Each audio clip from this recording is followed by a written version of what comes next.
Hello children, praise the lord. మీ అందరికీ కూడా యేసుప్రభు పరిశుద్ధ నామములో వందనములు చెల్లిస్తున్నాను. సీనియర్స్ లెసన్ నెంబర్ 24, విభజన తర్వాత ఉన్న రాజులు. చదువుకోవలసిన పాఠం ఏమనగా 2 దినవృత్తాంతములు 12 నుండి 26 అధ్యాయాలు, 1 రాజులు 12 నుండి 22 అధ్యాయాలు, 2 రాజులు 1 నుండి 25 అధ్యాయాలు. ఇంకా కంఠిత వాక్యము, memory verse, Psalms 2:10-12. Let us read it in English first. Be wise now, therefore, O ye kings. Be instructed, ye judges of the earth. Serve the Lord with fear, and rejoice with trembling. Kiss the Son, lest he be angry, and ye perish from the way, when his wrath is kindled but a little. Blessed are all they that put their trust in him. కీర్తనలు 2:10 నుండి. కాబట్టి రాజులారా వివేకులై ఉండుడి, భూపతులారా బోధనుందుడి. భయభక్తులు కలిగి యెహోవాను సేవించుడి, గడగడ వణకుచు సంతోషించుడి. ఆయన కోపము త్వరగా రగులుకొనును, కుమారుణ్ణి ముద్దు పెట్టుకొనుడి. లేని ఎడల ఆయన కోపించును, అప్పుడు మీరు త్రోవ తప్పి నశించెదరు. ఆయనను ఆశ్రయించు వారందరూ ధన్యులు. మన లక్ష్యం ఏమనగా, ఈ లెసన్ మనం ఎందుకు చదువుకుంటున్నామో, ఈ లెసన్ ద్వారా మనం ఏం నేర్చుకోవాల్సింది మళ్ళీ అని చూస్తే, వివిధ రాజుల జీవితము, వాళ్ళ చరిత్రల ద్వారా మనం ఏం నేర్చుకుంటున్నామంటే, యెహోవా దేవుడు ఆయనని ఘనపరచు వారిని ఘనపరుస్తాడు. మరి ఆయనని తృణీకరించి ఆయన నిరాకరించిన వారిని ఏం చేస్తాడు, ఆయన కూడా తృణీకరిస్తాడు. అది మనము దీనిలో నుండి మనం నేర్చుకోవాలి. వీళ్ళ జీవితాల నుండి మనం నేర్చుకోవాల్సి ఉన్నాం. ఈ లెసన్ నేర్చుకోవడానికి ముందే ఒక చిన్న ప్రార్థన చేసుకొని మొదలు పెట్టుకుందాం. దేవా పరిశుద్ధుడా, మీకు స్తోత్రం నాయన. మీరు ఇచ్చిన ఈ మంచి తరుణాన్ని కొరకే మీకు వందనాలు, స్తుతులు, స్తోత్రం చెల్లించుకుంటున్నాము తండ్రి. వచ్చిన బిడ్డలందరి కొరకే మీకు స్తోత్రం. ఒక్కొక్క హృదయాల్ని మీరు తెరవండి ప్రభా. సత్యాన్ని అంగీకరించే మనసుని, మళ్ళీ విధేయత కలిగిన హృదయాన్ని వాళ్ళకి అనుగ్రహించండి.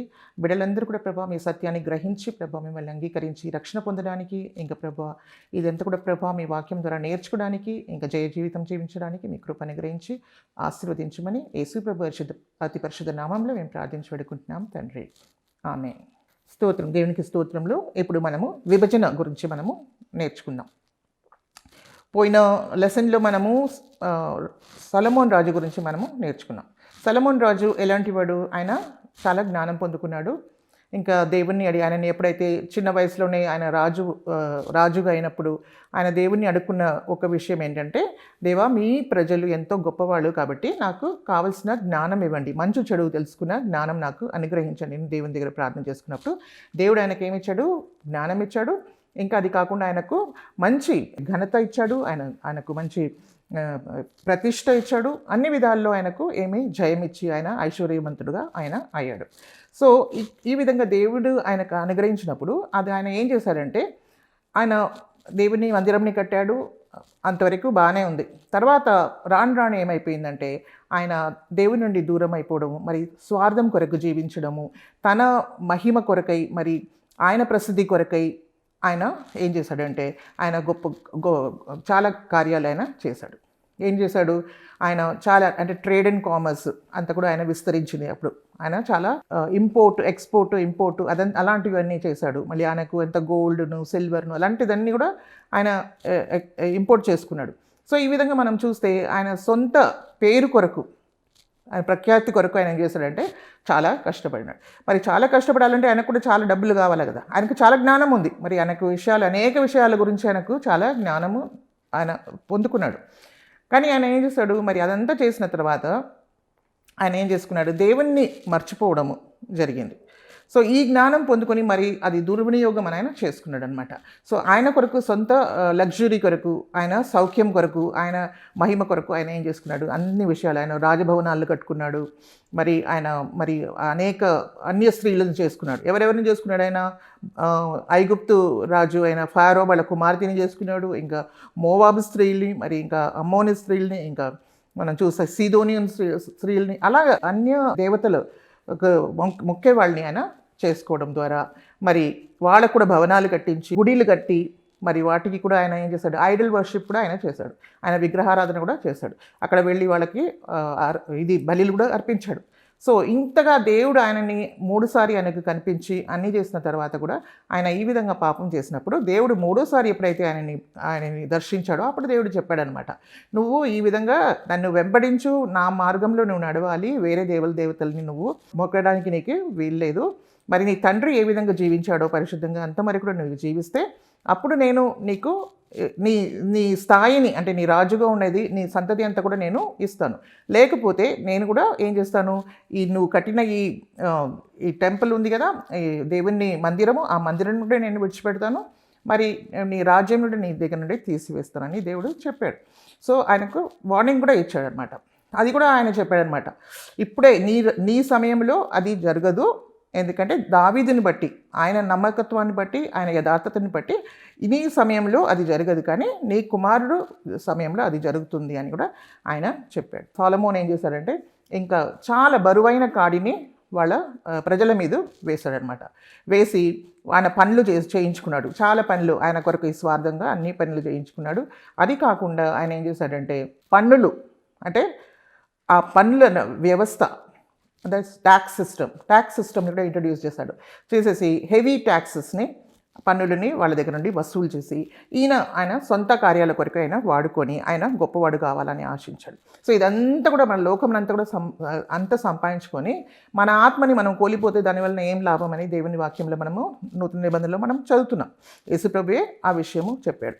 సో ఈయన ఏంటంటే ఇంత జ్ఞానం దేవుని దగ్గర పొందుకున్నప్పటికీ కూడా ఇదంతా కూడా ఆయన కొరకు ఆయన చేసుకున్నాడు, ఇదంతా కూడా సంపాదించుకున్నాడు. మనం లాస్ట్లో మనం చూస్తే ఆయన జీవితం ఎట్లా ఉందంటే మరీ ఘోరంగా ఉందన్నమాట. ఆయన మనము ప్రసంగి గ్రంథంలో మనం చూస్తే అన్నీ వ్యర్థం అని చెప్తున్నాడు. అంత జ్ఞానం పొందుకుని అన్నీ చేసుకుని కూడా ఆయన దాన్ని అనుభవించలేకపోయాడు. సో ఆ విధంగా నాశనానికి వెళ్ళిపోయాడు కాబట్టి, దేవుని మాటకు లోబడలేదు కాబట్టి, ఆయన మరణించిన తర్వాత ఏమైందంటే ఆయన కుమారుడు రెహోబోవాం ఆయన రాజుగా అయ్యాడనమాట.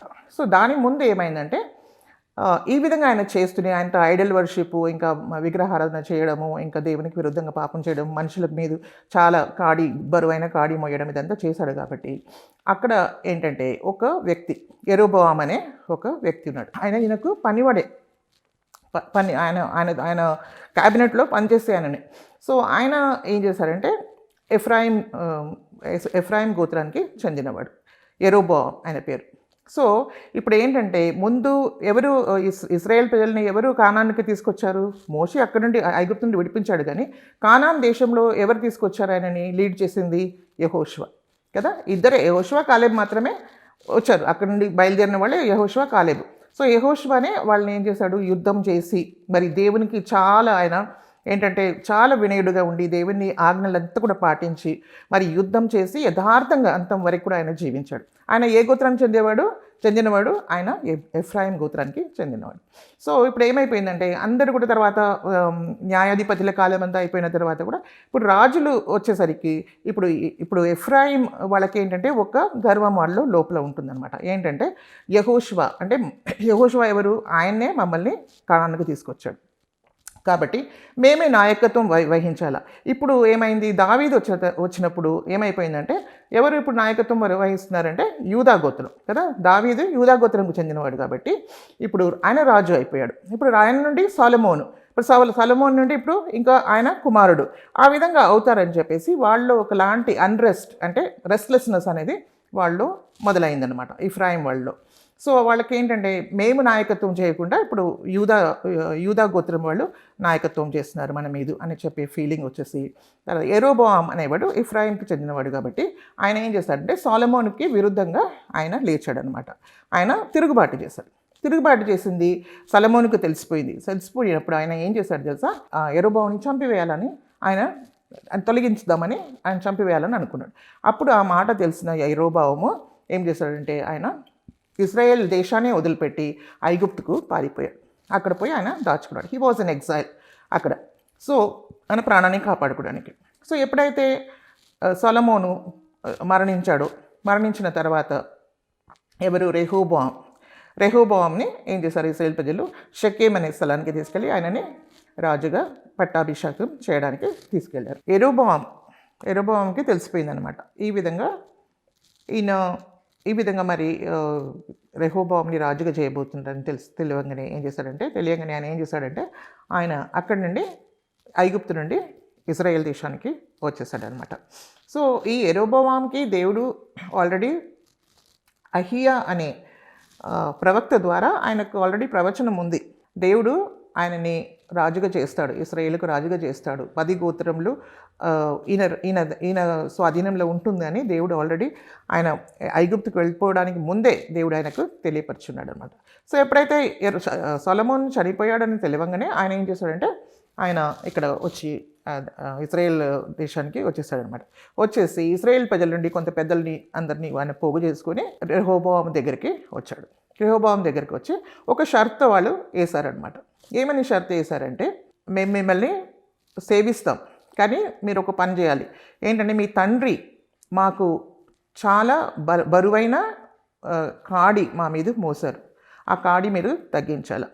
తర్వాత ఆయన మమ్మల్ని చాలా పని మాతో చేయించారు, అది కూడా మీరు తగ్గించాలి. అలాగ తగ్గించి మరి మాకు సులువుగా చేస్తే, అన్నీ కూడా మాకు చులకనిగా మీరు చేస్తే మేము మీకు దాసులుగా ఉంటాము, మిమ్మల్ని సేవిస్తాం, మిమ్మల్ని మేము రాజుగా చేస్తాం అని చెప్పారనమాట. సో అప్పుడు ఎప్పుడైతే ఆ మాట చెప్పాడో ఆయన రాజు ఏమన్నాడంటే, సరే మరి 3 రోజుల తర్వాత మీరు రండి నా దగ్గరికి, నేను మీకు జవాబిస్తాను అన్నాడు. సో ఈ రెహోబోవాము ఏం చేశాడు, వాళ్ళ తండ్రి అయిన సొలొమోన్తో ఆయనతో పెరిగిన వాళ్ళు, అంటే పెద్దవాళ్ళు, వయసులో పెద్దవాళ్ళు, అనుభవశాలీలు ఉంటారు కదా, వాళ్ళ దగ్గర పోయి మరి ఇలాగ మరి ప్రజలు నాతో చెప్పారు, మరి నేనేం చెప్పాలా, వాళ్ళకి ఏ ప్రతి ఉత్తరం ఇవ్వాలా అని వాళ్ళని అడిగినప్పుడు వాళ్ళు ఏం చేశారు అంటే వాళ్ళు ఈయనకు ఆలోచన ఇచ్చారు. ఏమని ఆలోచన ఇచ్చారు, మీరు వాళ్ళ మాట వినండి, మృదువుగా మీరు మాట్లాడండి. ఈరోజు మీరు అలాగ మాట్లాడితే మీరు రేపు ఎప్పుడు మిమ్మల్ని వాళ్ళు సేవిస్తారు, ఆ విధంగా మీరు మాట్లాడకపోతే వాళ్ళు మాత్రం మిమ్మల్ని సేవించరు అని చెప్తారు. సరే అని ఆయన వినేసి తర్వాత ఆయనతో పెరిగిన వాళ్ళు, అంటే ఆయన వయసుతో, అంటే యంగర్ పీపుల్, యంగ్స్టర్స్ ఉంటారు కదా, వాళ్ళతో కూడా ఆయన ఏం చేశాడు, కన్సల్ట్ చేశాడు. వాళ్ళతో కూడా వాళ్ళ ఆలోచన కూడా ఆయన తెలుసుకోవడాలని ప్రయత్నం చేశాడు. సో వాళ్ళు ఏమైనారంటే, ఓహో ఈ విధంగా వీళ్ళు అడిగారా, సరే మీరు ఈ విధంగా వాళ్ళకి ప్రత్యుత్తరం ఇవ్వండి. మా తండ్రి నడుము కన్నా నా చిటికిన వ్రేలు చాలా పెద్దగా ఉంటుంది, మా తండ్రి కన్నా నా చిటికిన వ్రేలు చాలా పెద్దగా ఉంటుంది. మా తండ్రి ఆయన వేసిన కాడి కన్నా నేను మోపే కాడి చాలా చాలా బరువుగా ఉంటుంది. తర్వాత మా తండ్రి ఏమో చబుకులతో మిమ్మల్ని ఆయన శిక్షించాడు, నేను మిమ్మల్ని కొరటాలతో నేను శిక్షిస్తాను అని చెప్పేసి ఆయన చెప్పాడనమాట. ఎప్పుడైతే ఆ మాట చెప్పాడో వాళ్ళకు సమ్మతి లేదనమాట. ఇట్స్ న్యాచురల్ కదా, ఇప్పుడు ఆయనకన్నా ఈయన ఇంకా క్రూరంగా ఉంటాడు అనే విషయాన్ని వాళ్ళు తెలుసుకున్నప్పుడు వాళ్ళు ఏమన్నారంటే, మేము మీతో ఉండము, మిమ్మల్ని మేము సేవించము, ఎందుకంటే మాకు దావీదు సంతానంతో సంతతితో మాకేమీ పొత్తు లేదు. యెషాయి అంటే దావీదు తండ్రి పేరు యెషాయి. సో యెషాయి కుమారులతో మాకు ఎలాంటి స్వాస్థ్యం లేదు అని చెప్పేసి మీరు వెళ్ళిపోండి. వాళ్ళు చెప్పారనమాట ఇజ్రాయేల్ ప్రజలందరినీ, మీరు మీ గుడారానికి వెళ్ళిపోండి, మీరు యూదా వాళ్ళు మీరు చూసుకోండి, మీరు ఏం చేసుకోవాలో మీరు చూసుకోండి అని చెప్పేసి వాళ్ళు ఏమంటారంటే రెహోబోవాముని రాజుగా చేయడానికి అనుమతించకుండా వాళ్ళు వెళ్ళిపోయారనమాట. సో దీంట్లో అన్నిటి కూడా యెరోబోవాము చెయ్యి ఉందన్నమాట. అప్పుడు ఏమైపోయిందంటే ఒక్క ఇజ్రాయేల్ దేశము 2గా విభజింపబడింది. ఏమని, ఒకటి ఏమో నార్దర్న్, ఇది అంటే ఉత్తర ఇజ్రాయేలు, అది నార్దర్న్ కింగ్డము, అందులో 10 గోత్రములు ఉన్నాయన్నమాట. దక్షిణ దేశం ఏంటంటే యూదా ఇంకా బెన్యమీను. వీళ్ళు ఈ రెండు గోత్రం వాళ్ళు మాత్రం రెహోబోవాముని సేవించారు, ఆ 10 గోత్రం వాళ్ళు యెరోబోవాముని సేవించారనమాట. సో ఈ విధంగా ఏమైందంటే ఇది 2 గోత్రంగా మారిపోయింది. దావీదుని బట్టి సొలొమోనుకు మంచిదే జరిగింది, ఆయన సమయంలో ఇది అవ్వలేదు, ఎందుకంటే దావీదుని బట్టి. తర్వాత సొలొమోన్ పాపం చేశారు కాబట్టి ఆ గోత్రానికే ఆ విభజన జరిగింది, ఇంకా 2 దేశంగా మార్చబడింది అనమాట. అంటే ఇజ్రాయేల్ ప్రజలు అంటే వాళ్ళు ఒక స్పెషల్ పీపుల్ కదా, వాళ్ళు దేవుని కొరకు, దేవుని ప్రజల్ని రాజులు ఏలుతున్నారంటే వాళ్ళు దేవుని వైపు వాళ్ళని నడిపించాలి, అది వాళ్ళ బాధ్యత. మళ్ళీ వాళ్ళ కొరకై యుద్ధం చేయాలి. సో ఈ విధంగా ఉంటేనే వాళ్ళు నిజంగా దేవుని ఆజ్ఞల్ని వాళ్ళు గైకొనాలి. ఇదంతా లేనప్పుడు వాళ్ళు ఏంటంటే వాళ్ళు పాపం చేసినట్టే, మరి పాపం చేస్తున్నారు కాబట్టి ఈ విధంగా జరిగింది అనేది మనం తెలుసుకోగలం. ఎప్పుడైతే యేసుక్రీస్తు ఈ లోకానికి వస్తారో, యెషయా 11వ అధ్యాయము 10 నుండి 12 వరకు మనము ఒకటి చదువుకుందాం. And in that day there shall be a root of Jesse which shall stand for an ensign of the people. To it shall the Gentiles seek and his rest shall be glorious. And it shall come to pass in that day that the Lord shall set his hand again the second time to recover the remnant of his people, which shall be left from Syria and from Egypt and from Pathros and from Cush and from Elam and from Shinar and from Hamath and from the islands of the sea. And he shall set up an ensign for the nations and shall assemble the outcasts of Israel and gather together dispersed of Judah from the four corners of the earth. ఆ దినమున ప్రజలకు ధ్వజముగా నిల్చుండు ఇషై వేరు చిగురు నొంద జనములు విచారణ చేయును. ఆయన విశ్రమాస్థలము ప్రభావము గలదగును. ఆ దినమున శేషించు తన ప్రజల శేషమును అషూరులో నుండి, ఐగుప్తులో నుండి, ఇంకా పత్రోసులో నుండి, కూషులో నుండి, ఏలాములో నుండి, షినార్లో నుండి, హామాతులో నుండి, సముద్ర ద్వీపంలో నుండి విడిపించి రప్పించుటకు యెహోవా రెండవ మారు తన చేయి చాచును. జనములను పిలుచుటకు ఆయన యొక్క ధ్వజము నిలువబెట్టును. భ్రష్టులైపోయిన ఇశ్రాయేలులను పోగు చేయును. భూమి యొక్క 4 దిగస్థానంలో నుండి చెదరిపోయిన యూదా వారిని సమకూర్చును. సో ఇదంతా కూడా ఎప్పుడు జరుగుతుంది? ఎప్పుడైతే రెండోసారి ప్రభు వస్తాడో ఆ సమయంలో ఇది జరుగుతుంది. అది క్రీస్తు దాన్ని ఐక్యపరచడానికి ఆయన సిద్ధపడి ఉన్నాడు అనమాట. సో ఇప్పుడు మనం చూస్తే ఇక్కడ ఇప్పుడు ఎలాగైంది? ఇప్పుడు 2 దేశంగా అయిపోయింది. ఇశ్రాయేల్ దేశము, యూదా దేశం. యూదా దేశంలో మరి 20 రాజులు ఉన్నారన్నమాట. ఎంతవరకు? వాళ్ళు ఉన్న వరకు 20 రాజులు ఉన్నారు. తర్వాత ఇశ్రాయేల్ దేశానికి ఇప్పుడు ఏమైపోయారు? 19 రాజులు ఉన్నారనమాట. సో ఇదేంటి? యూదా రాజ్యము సదర్న్ కింగ్డమ్ అండ్ ఇజ్రాయెల్ రాజ్యం ఏంటి? నార్దర్న్ కింగ్డమ్ కదా. సో ఈ రెండుకి 20 రాజులు యూదా, 19 రాజులు ఏమో ఇజ్రాయెల్కు ఉన్నారనమాట. సో దాంట్లో మనం చూస్తే యూదా రాజులు అందరూ కూడా దావీదు సంతతిలే, దావీదు కుమారులే అనమాట అందరూ కూడా. సో దావీదు నుండి వచ్చిన వాళ్ళే, దావీదు సంతతి నుండి వచ్చిన వాళ్ళే. కానీ ఇశ్రాయేలుకి చూసినప్పుడు మొదటి రాజు ఎవరు? యెరోబోయాం కదా. యెరోబోయాం ఉన్నాడు. సో కానీ అందరూ కూడా యెరోబోయాం సంతానం కాదు, అందరూ కూడా వేరే దాంట్లో నుండి వచ్చారు. మొదటిగా మనం యెరోబోయాం తర్వాత నాదాబు ఆయన కుమారుడే, కానీ తర్వాత అంతా కూడా వేరే వాళ్ళు వచ్చారనమాట. అంటే వాళ్ళలో మనం చూస్తే వాళ్ళందరూ కూడా ఏం చేశారు? మోసం చేసి, లేకుంటే వాళ్ళ శక్తితో బలముతో వాళ్ళు ఎవరైతే చేసుకున్నారో వాళ్ళు ఏమయ్యారు? రాజులుగా అయ్యారు ఇశ్రాయేల్కి. మరి ఇశ్రాయేల్కి క్యాపిటల్ ఏంటంటే సమారియా. యూదా దేశానికి యెరూషలేము క్యాపిటల్ అనమాట. కానీ యెరూషలేంలో ఏముంది? మందిరం ఉంది. యూదా దేశంలో ఎవరెవరు ఉన్నారు? ఏ గోత్రాలు ఉన్నాయి? బెన్యామీను ఇంకా యూదా గోత్రము ఉన్నారనమాట. కానీ మోస్ట్ ఆఫ్ ద పీపుల్, అంటే అక్కడ ఉన్న రాజులంతా కూడా మ్యాక్సిమం ఏంటంటే వాళ్ళందరూ కూడా దేవుని దృష్టికి కీడు చేసిన వాళ్ళే, కానీ మంచిది చేసిన వాళ్ళు కారనమాట. సో మనం ఇక్కడ చూస్తే మనము మీకు కొన్ని ఈ 20 కింగ్స్ అని చెప్పాను కదా యూదా గోత్రంలో. మరి అది అంతా కూడా మనకు డిస్క్రిప్షన్ బాక్స్లో ఉన్నాయి. Just for the sake of your information I will read it out. Okay, ఇందులో మనం చూస్తే ఒక రాజు పేరు తర్వాత పి అని విదిన్ బ్రాకెట్స్లో రాయబడి ఉంది. పి అంటే ఏంటంటే వాళ్ళు ఫేమస్, వాళ్ళు ఏంటంటే ప్రసిద్ధి చెందిన వాళ్ళు. ఇంకా ఇంటూ మార్క్ ఉంది, ఒక పేరు రాజు పేరు తర్వాత ఇంటూ మార్క్ కూడా వేస్తారనమాట విదిన్ బ్రాకెట్స్లో. అంటే వాళ్ళు దేవునికి ఇష్టంగా జీవించారు, దేవుణ్ణి వాళ్ళు సంతోషపరిచారని అర్థం. ఇంకొకటిలో మనం చూస్తే విదిన్ బ్రాకెట్స్ రాజుల పేర్ల తర్వాత within brackets P and X అని ఉంది. పిఎక్స్ అంటే వాళ్ళు ఫేమస్, తర్వాత వాళ్ళు మంచివాళ్ళు కూడా, వాళ్ళు ప్రసిద్ధి చెందిన వాళ్ళు మంచివాళ్ళు కూడా ఉన్నారనమాట. ఇంకా కొన్ని ప్లేసెస్లో కొన్ని రాజుల పేర్ల తర్వాత స్టార్ గుర్తుందనమాట. ఆ స్టార్ గుర్తు ఉన్నది ఏంటంటే వాళ్ళు కొంతకాలం దేవునికి ఇష్టలుగా ఉన్నారు, తర్వాత వాళ్ళ ఇష్టానుసారంగా వాళ్ళు జీవించారని అర్థం. సో అది మీకు డిస్క్రిప్షన్ బాక్స్లో ఇదంతా కూడా మీకు దొరుకుతుంది, మీరు చూసుకోండి. So I will just read out for your information. So ఇది ఏ పీరియడ్ నుండి ఏ పీరియడ్ వరకు వాళ్ళు చేశారనేది కూడా మనకు దొరుకుతుంది అనమాట.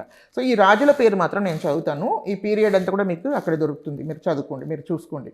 అంటే మొదటిగా మనం చూస్తే యూదా గోత్రంలో మొదటిగా ఇప్పుడు సొలొమోను తర్వాత రెహోబోవాం కదా. రెహోబోవాం మొదటిగా విభజన అయిన తర్వాత రెహోబోవాం ఉన్నాడు. ఈయన చాలా ఫేమస్గా ఉన్నాడు అంతే. తర్వాత రెండోదిగా అబేజా, మూడోదిగా ఆసా ఒక మంచి రాజు. తర్వాత యెహోషాఫాటు మంచి రాజు, ఇంకా ఆయన ప్రసిద్ధి చెందినవాడు కూడా. తర్వాత యెహోరాం, తర్వాత అహజియా, తర్వాత క్వీన్ అతలియా. వీళ్ళందరూ ఏమీ లేని వాళ్ళందరూ కూడా చెడు మార్గంలో వెళ్ళిన వాళ్ళని అర్థం. తర్వాత యోవాషు కొంతకాలం మంచిగా ఉన్నాడు. తర్వాత అమజియా, తర్వాత ఊజియా, ఆయన కూడా కొంతకాలమే ఆయన మంచిగా ఉన్నాడు అనమాట. తర్వాత యోతాము కూడా అంతే.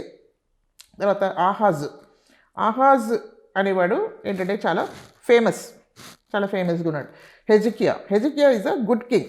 ఆయన ఫేమస్ కూడా, ఆయన మంచి రాజు కూడా, దేవునికి ఆయన లోబడినవాడు, ఆయన చాలా మంచి రాజు అనమాట. తర్వాత మనసే ఆమోను, తర్వాత యోసియా, ఆయన కూడా మంచి రాజు, ఇంకా ఆయన కూడా చాలా ప్రసిద్ధి చెందినవాడు. తర్వాత యెహోవాహాజ్ అంటే ఇంకొక మాటలో షల్లూమ్ కూడా అని చెప్పొచ్చు. తర్వాత యెహోయాకీం ఆర్ ఎలియాకీం, తర్వాత యెహోయాకీం, తర్వాత జెడెకియా లాస్ట్ రాజు అనమాట. ఆయన సమయంలో ఏమైపోయిందంటే యెరూషలేము నాశనం చేశాడు. బబిలోన్ రాజు వచ్చి యెరూషలేంని నాశనం చేశాడు. సో అది జెడెకియా పీరియడ్లో. సో ఇక్కడ ఎంత చూస్తే మనకు ఎన్ని ఉన్నాయి, 20 రాజులు అనమాట, 20 కింగ్స్. తర్వాత ఇదంతా కూడా ఏంటంటే మనము క్రీస్తు పూర్వంలో, మీకు పీరియడ్ కూడా రాయబడి ఉంది, అందులో మీరు చదువుకోవచ్చు. తర్వాత ఇశ్రాయేల్ రాజులు ఎంతమంది, 19 అని చెప్పాను కదా, అది కూడా మీరు చూసుకోవచ్చు. మొదటిగా మనం చూస్తే మొదటి రాజు ఎవరు ఇశ్రాయేల్కి, యెరొబోఆమే మొదటి రాజు. సో ఆయన కొంచెం మంచిగా చేశాడు బిగినింగ్లో, కానీ ఆయన చాలా చాలా పాపాలు కూడా చేశాడు అనమాట లాస్ట్లో. ఆయన ఏంటంటే ఇప్పుడు యెరూషలేంలో మందిరం ఉంది కాబట్టి మరి ఇశ్రాయేల్ ప్రజలందరూ కూడా యెరూషలేంకి ప్రతి సంవత్సరం వెళ్ళవలసి వస్తుంది. కాబట్టి వాళ్ళు వెళితే మరి రెహోబాం నన్ను చంపేసి మళ్ళీ వాళ్ళని యూదా రాజుని సేవిస్తారని చెప్పి భయంతో ఆయన రాజ్యాన్ని స్థాపించుకోవడానికి, ఆయన స్థిరపరచుకోవడానికి ఆయన ఏం చేస్తాడంటే ఆయన 2 బంగారపు దూడని ఆయన చేశాడనమాట. ఇప్పుడు అహరోన్ ఏ విధంగా చేశాడో, ఇశ్రాయేల్ ప్రజలు ఎలాగ అహరోన్ ద్వారా చేయించుకున్నారో, అదేవిధంగా ఈయన ఏం చేశాడంటే యెరొబోయాము కూడా 2 బంగారు దూడలను చేసి, ఒకటి బేతేల్లోను ఒకటి దాన్లోను పెట్టేశాడనమాట. పెట్టేసి ఇవే మిమ్మల్ని అక్కడ ఐగుప్తు నుండి తీసుకొచ్చిన దేవుడు ఇదే అని చెప్పి ఆ దూడల్ని చూపించాడు అనమాట. సో వాళ్ళందరూ కూడా ఐడల్ వర్షిప్లోకి వాళ్ళు వెళ్ళిపోయారు. వాళ్ళందరూ కూడా విగ్రహారాధన చేయడము ఆ విధంగా వెళ్ళారు. కాబట్టి అది చాలా చాలా ఘోర పాపంని ఆయన చేశాడు. ఇంకా కూడా చాలా ఘోర పాపాలని కూడా చేశాడు. ఆయన ఉన్నత స్థానంలో ఆయన బలి అర్పించడము, మరి చాలా చాలా కార్యాలు ఆయన చేసి దేవునికి విరుద్ధంగా చేశాడనమాట. కాబట్టి కానీ ఆయన కొంచెం బిగినింగ్లో ఆయన కొన్ని మంచి కూడా చేశాడనమాట.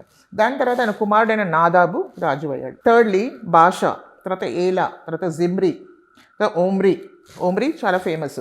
తర్వాత అహాబు ఫేమస్ బట్ చాలా చెడ్డోడు అహాబు. తర్వాత అహజియా అనే ఒక రాజు కూడా ఉన్నాడు.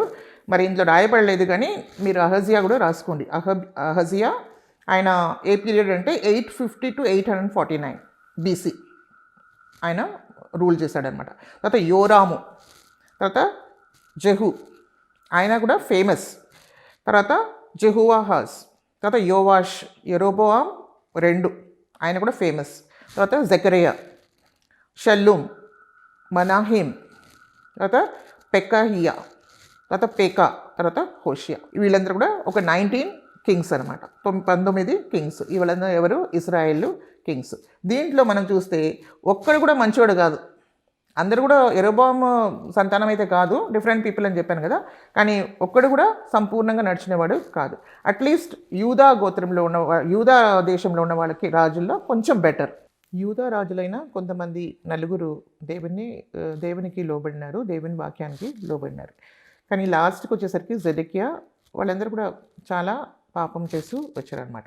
సో లాస్ట్లో మనం చూస్తే రెండు దేశంగా దాన్ని విభజింపబడిన తర్వాత కూడా దేవుడు ఏం చేశాడంటే చాలా మటుకు అనేక ప్రవక్తల ద్వారా వాళ్ళకు ఏంటంటే హెచ్చరికల్ని పంపించాడు. వాళ్ళకు దేవుని వాక్యాన్ని వాళ్ళు చెప్పారనమాట. ఈ విధంగా మీరు ఇలాగ ఉండడానికి వీలు లేదు, మీరు యెహోవా వైపు తిరగండి, లేకుంటే మీరేమైపోతారు, మీరు చెరపట్టబడతారు అని వాళ్ళకు ఎన్నో వీళ్ళ ద్వారా కొన్ని ప్రవక్తల ద్వారా వాళ్ళకి హెచ్చరిక ఇచ్చినారు. 2 దేశానికి, ఇజ్రాయేల్కి ఇంకా యూదా దేశానికి రాజులతో కూడా మాట్లాడారు. అయినప్పటికీ కూడా వాళ్ళు ఏం చేశారు, వాళ్ళు దేవుని మాటకు లోబడలేదు. దేవుడు మనల్ని హెచ్చరిస్తాడు ఎప్పుడైనా కూడా, ముందు హెచ్చరించిన తర్వాతనే నాశనం చేస్తాడనమాట. నాశనం అంటే శిక్షించడం అనేది ఊరికనే శిక్షించడు. దేవుడు మనకు హెచ్చరిక ఇస్తాడు, హెచ్చరిక ఇస్తూ ఉంటాడు. కానీ మనము ఏంటి, ఆయన హెచ్చరిక ఇచ్చినప్పుడు మనం ఏం చేయాలి, మన పాపం మీద పశ్చాత్తాపడి మనం దాన్ని విడిచిపెట్టి దేవుని వైపు తిరగాల కదా. తిరగకుండా వీళ్ళు ఏం చేశారంటే వాళ్ళ ఇష్ట ప్రకారంగా వాళ్ళు జీవిస్తూ వాళ్ళు దేవునికి లోబడలేదు, కానీ వాళ్ళు దేవుని దృష్టికి కీడు చేస్తూ వచ్చారనమాట. అందునిమిత్తమై ఏం చేశారంటే దేవుడు, ఈ విధంగా మీరు చేస్తే మీరు అష్షూరు రాజు ద్వారా మీరేమైపోతారో చెరపట్టబడతారు అని ఇశ్రాయేలుకు వార్నింగ్ అనేది వచ్చిందనమాట. వాళ్ళకి హెచ్చరిక వచ్చింది.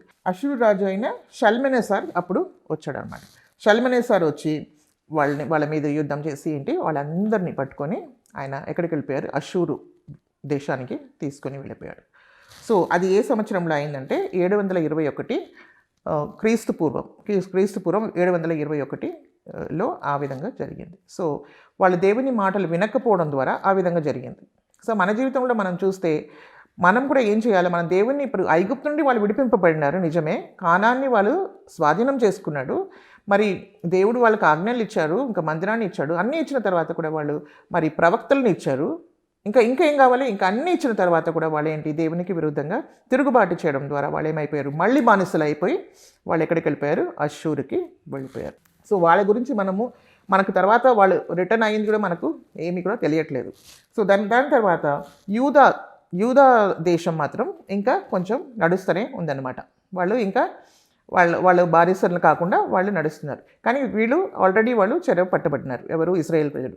ఇప్పుడు యూదా దేశస్తులకు కూడా యెరెమియా ద్వారా, ప్రవక్తల ద్వారా వాళ్ళకు కూడా హెచ్చరికలు వచ్చాయి, దేవుని వాక్కు వచ్చింది, మరి మీరు దేవుని వైపు తిరగండి, మీరు చేసేది ఏది కూడా దేవుని దృష్టికి సరి అయింది కాదు అని చెప్పిన తర్వాత కూడా వాళ్ళు పాపం చేస్తూ వాళ్ళు ఆ విధంగానే వాళ్ళు ఉండిపోయారు అనమాట. అప్పుడు దేవుడు యెరెమియా ద్వారా కూడా వాళ్ళకు చెప్పారనమాట.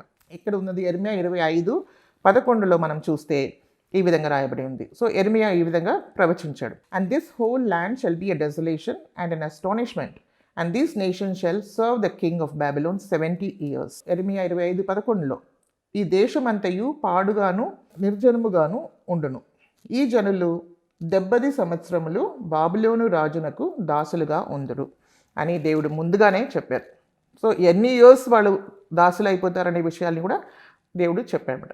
అయినప్పటికీ కూడా వాళ్ళు ఎంత మాత్రం కూడా మారు మనసు పొందడానికి వాళ్ళకి ఇష్టం లేదనమాట. సో ఇష్టం లేకపోవడం ద్వారా వాళ్ళు ఏం చేశారంటే వాళ్ళు అదే విధంగా పాపం చేస్తూ పోతే దేవుడు ఎవరిని పంపించాడు, బబిలోన్ రాజు అయిన నెబుకద్నెజర్ని పంపించాడు. సో నెబుకద్నెజర్ వచ్చి ఏం చేశాడు, ఆయన యెరూషలేంని పూర్తిగా నాశనం చేసేసి తర్వాత అక్కడ ఉన్న దేవుని మందిరం, ఆయన ముందే దేవుడు చెప్పాడు కదా, మీరు నన్ను వదిలిపెడితే నీ మందిరం కూడా నేను విడిచిపెడతానని చెప్పాడు, ఈ యెరూషలేంని కూడా విడిచిపెడతానన్నాడు. సో ఏమైపోయింది, అందరికీ ఒక అస్టానిష్మెంట్, అంటే ఒక బాధ, వాళ్ళు ఒక మనుషులు చూస్తే కూడా అయ్యో ఇలాగ అయిపోయిందా అని చెప్పేలాగా ఒక అస్టానిష్మెంట్గా అది అయిపోతుంది అనమాట. యూదా దేశం అంతా పాడు చేసేసిన తర్వాత, యెరూషలేంని పాడు చేసేసిన తర్వాత ఆయన ఏం చేశాడు, మందిరాన్ని కూడా ఆయన పూర్తిగా నాశనం చేసేసి కొంతమందిని ఆయన చెరపట్టుకొని తీసుకెళ్ళాడు బబిలోన్కి. దాంట్లో మనం చూస్తాం కదా, షద్రక్, మేషక్, అబేద్నెగో, దానియేలు వీళ్ళందరూ కూడా ఉన్నారు. సో వాళ్ళందరూ కూడా అక్కడ కొంతమంది మరి రెమినెంట్ అంటే కొంతమంది శేషం మాత్రం దేవునికి నమ్మకంగా అక్కడ ఉన్నారనమాట. వాళ్ళు యెరూషలేం కొరకై ఎంతో ఆశ కలిగి ఉన్నారనమాట. వాళ్ళు అక్కడికి వెళ్ళాలా అని చెప్పేసి అలాగా ఉన్నారు. సో వాళ్ళు దేవునికి ఎంతగా నమ్మకం ఉంది. బబిలోన్లో ఉన్నప్పటికీ, అన్య దేశంలో ఉన్నప్పటికీ కూడా వాళ్ళు చాలా నమ్మకంగా ఉన్నారు. సో ఈ విధంగా వాళ్ళు పట్టుకొని వాళ్ళు వెళ్ళిపోయారనమాట. సో వాళ్ళు 70 years, ఇది ఎప్పుడు జరిగిందంటే నేను చెప్పాను కదా, ఇజ్రాయేల్ ప్రజలు ఎప్పుడు తీసుకెళ్లారు, BC 721 క్రీస్తు పూర్వము 721లో. మరి వీళ్ళని ఎప్పుడంటే 586 క్రీస్తు పూర్వము 586 సంవత్సరము వీళ్ళని నెబుకద్నెజరు తీసుకుని వెళ్ళిపోయాడు. ఇంకా మందిరం కూడా పాడైపోయింది. సో ఆ విధంగా వెళ్ళిపోయింది. తర్వాత వాళ్ళు అక్కడ 70 సంవత్సరాలు అకార్డింగ్ టు ద ప్రాఫెసీ ప్రకారం, యెర్మీయా ఇచ్చిన ప్రాఫెసీ ప్రకారం 70 సంవత్సరంలో ఏం చేశారు, వాళ్ళు దాసులుగా ఉండి వాళ్ళు అక్కడ వాళ్ళని సేవించారు. సో ఆ 70 సంవత్సరాల తర్వాత దేవుడు చెప్పినట్లే వాళ్ళు మళ్ళీ తిరిగి వాళ్ళ దేశానికి వచ్చారు. ఎవరు? యూదా దేశం, యూదానే. వాళ్ళు పోయిన ఇజ్రాయేల్ కాదు, యూదా వాళ్ళు మళ్ళీ ఇక్కడ తిరిగి రావడము జరిగిందనమాట. సో అది ఏ సమయం, అది 586 కదా. 586లో ఏమైపోయింది, మందిరము పాడైపోయింది. సో 586లో మందిరం ఫస్ట్ టెంపుల్ ఎప్పుడు సొలొమోన్ చేశాడంటే 959, అంటే 959 BC, క్రీస్తు పూర్వం 959 BCలో. తర్వాత నియర్లీ 400 years వాళ్ళు అది మందిరం ఉందన్నమాట. తర్వాత డిస్ట్రాయ్ ఎప్పుడు అయిపోయింది, 586లో డిస్ట్రాయ్ అయిపోయింది. తర్వాత 586 తర్వాత డిస్ట్రాయ్ అయిపోయిన తర్వాత మళ్ళీ 70 years వాళ్ళు అక్కడే ఉన్నారు. So according to God's word, దేవుని వాక్య ప్రకారంగానే 70 years అక్కడ ఉన్న తర్వాత వాళ్ళు మళ్ళీ వచ్చి వాళ్ళు మరి మందిరాన్ని కట్టారు. అది రెండో మందిరం అనమాట. ఆ రెండో మందిరం ఎవరు కట్టారంటే యెరుబాబేలు ఇంకా ఎజ్రా వాళ్ళందరూ కూడా వచ్చి ఇక్కడ కట్టారనమాట. సో 70 years వాళ్ళ దాసత్వంలో వెళ్ళిపోయిందని మనము చూడగలుగుతాం.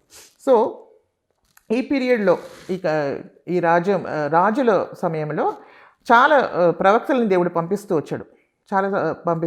ఈవెన్ బబిలోన్ నుండి వాళ్ళు చెరపట్టడానికి ముందు కూడా దేవుడు అనేక ప్రవక్తల్ని దేవుడు పంపించాడు. ఎవరెవరిని మనం చూస్తే, మనం మైనర్ ప్రాఫిట్స్ అని చెప్తాం కదా బైబిల్లో, వాళ్ళందరూ కూడా వాళ్ళకు ప్రవచనం చెప్పారన్నమాట, ప్రవచించారు. ఎవరు? ఒబదియా, యోవేలు, యోనా, ఆమోసు, హోసియా, ఐజయా, ఇంకా మీకా, నాహూము, హబకూకు, జెఫనయా, ఇంకా యెర్మీయా. సో వీళ్ళందరూ కూడా వాళ్ళందరూ ప్రవచనం చెప్పారు. ఎప్పుడు? బబిలోన్కి తీసుకుపోవడానికి ముందు. ఇంతమందిని దేవుడు పంపిస్తే కూడా వాళ్ళకి ఎంత మాత్రం కూడా మారు మనసు రాలేదనమాట. సో ఆ విధంగా వాళ్ళు ఏమైపోయారంటే వాళ్ళు ఈ విధంగా చెరపట్టబడినారు. సో దీన్ని బట్టి మనకు ఇప్పుడు కూడా మనం చెప్తున్న నూతన నిబంధనలు కూడా యేసుప్రభు ఏమన్నారు, ఆయన పైకి వెళ్ళడానికి ముందు ఆయన ఒక విషయం చెప్పాడు. ఎవరికి? డిసైపుల్స్కి కదా, శిష్యులకు. ఈ విధంగా మీరు లోకమంతా వెళ్ళి ఈ సువార్తని ప్రకటించితే నమ్మి బాప్టిజం తీసుకున్న వాళ్ళకి రక్షణ దొరుకును. ఎవరైతే నమ్మరో వాళ్ళు పూర్తిగా నాశనం అయిపోతారని దేవుడు చెప్పాడు. So whoever believes and is baptized will be saved, and whoever doesn't repent, they are going to be totally condemned. They are condemned already అని బైబిల్లో రాయబడి ఉందన్నమాట. యేసు ప్రభు ఆ విధంగా చెప్పారు. సో ఇప్పుడు మనకు కూడా మాటికి దేవుని సువార్త మనకు వస్తుందా లేదా? అందరికీ వస్తుంది కదా. ఈ సువార్త ఎప్పుడైతే వస్తుందో మనం ఇప్పుడు ఆ పాతకాలంలో అయితే వాళ్ళు యేసుప్రభు వస్తారని వాళ్ళు వెయిట్ చేశారు. కానీ ఇప్పుడు యేసుప్రభు వచ్చేసాడు. నవ్ వీఆర్ లుకింగ్ బ్యాక్ అన్నమాట. ఇప్పుడు వాళ్ళైతే ముందు చూసారా మా మెస్సయ్య రావాలి అనేది, అది కూడా ఎవరు? యూదా గోత్రం నుండే రావాలా, దావీదు సంతతి నుండే రావాలి. కానీ ఇప్పుడు వచ్చేసాడు. ఇంకా వచ్చేసి ఆయన మనకు చేయవలసిన రక్షణ కూడా మనకు చేసేసారు. అదే కాకుండా ఇశ్రాయేల్ ప్రజలకే కాదు, ప్రతి వాళ్ళకి లోకమంతా వెళ్ళి ప్రకటించమని చెప్తున్నాడు. సో లోకమంతా ప్రకటించినప్పటికీ మనకి ఎన్నిసారి మన జీవితంలో రాలేదు కదా. దేవుని దాసుల ద్వారా, దేవుని వాక్యం ద్వారా ఎన్నో విషయాలు, మరి ఈవెన్ మన సండే స్కూల్ ద్వారా, ఇంకా యూత్ మీటింగ్ల ద్వారా, అన్ని ద్వారా కూడా దేవుడు మనతో ప్రతిసారి మన హృదయాన్ని ఆయన తట్టుతూ ఉన్నాడు. మీరు తెరుస్తారా? మీ హృదయంని మీరు తెరిస్తే అప్పుడు మీరు ప్రభుని అంగీకరిస్తే మీకు కూడా రక్షణ దొరుకుతుంది. మన పాపం నుండి మనకు క్షమాపణ దొరుకుతుంది. మరి రక్షణ పొందిన వాడు ఎవరైనా ఉంటే, మీ దాంట్లో ఉంటే, మరి మీరేం చేయాలంటే, ప్రభుని అంగీకరించి రక్షణ పొందుకున్నాం నిజమే, కానీ ఆరంభం కన్నా ముగింపే చాలా ఇంపార్టెంట్. చాలా ఇంపార్టెంట్ అంటే ఆరంభం కూడా ఇంపార్టెంటే, ఎందుకంటే ఆరంభం లేకుండా ముగింపు లేదు. సో రక్షణ పొందారంటే సంతోషమే, కానీ మీ రక్షణని మీరు కాపాడుకోవాలి. మీరు మళ్ళీ ఏమైపోకూడదు, మళ్ళీ మీరు పాపానికి దాసులు అయిపోకూడదు, ఇంకా లోకానికి దాసులు అయిపోకూడదు. లోకము, ఈ పాపము, ఇంకా మరి సైతాను, ఇంకా శరీరము, ఇవంతా కూడా మనకు అగెయిన్స్ట్గా ఉంటాయి.